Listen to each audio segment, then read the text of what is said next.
কৃষি ঋণ মওকুফের একটি রাজনৈতিক বক্তৃতার পর হঠাৎ করে দেশের বাণিজ্যিক ব্যাংকগুলোর কাছে 10,000 টাকা পর্যন্ত কৃষি ও গ্রামীণ ঋণের বিস্তারিত তথ্য চেয়েছে বাংলাদেশ ব্যাংক। গেল বৃহস্পতিবার ইমেলে পাঠানো চিঠিতে নির্দেশনা দেয়া হয় আগামীকাল 2রা ফেব্রুয়ারি বেলা 12টার মধ্যে 2025-এর ডিসেম্বর পর্যন্ত থাকা এই সংক্রান্ত আপডেট জানিয়ে তৈরি হয়েছে আলোচনা। বিস্তারিত জানাচ্ছেন আব্দুল জাহের আনাস। দেশের ব্যাংক খাতে বিতরণ করা ঋণের উল্লেখযোগ্য একটা অংশ কৃষি খাতে। কয়েক মাস আগে কেন্দ্রীয় ব্যাংক এ সংক্রান্ত নীতিমালা পরিবর্তন করায় খেলাপির পরিমাণ বাড়ে ব্যাপক হারে।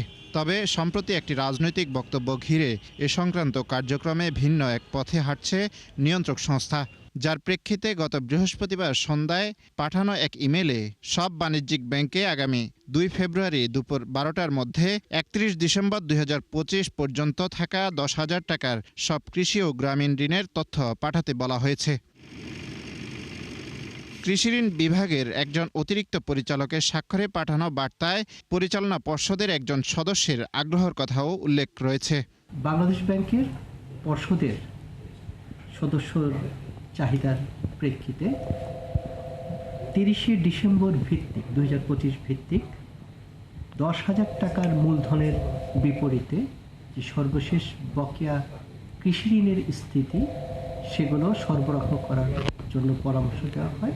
হয়তোবা এমন হতে পারে যে পরবর্তীতে যদি নির্বাচন হয়, যে সরকার গঠিত হবে, সম্ভাব্য যারা দল সরকার গঠন করবে তাদের মধ্যে কৃষি নিয়ে কোনো চিন্তা ভাবনা আছে।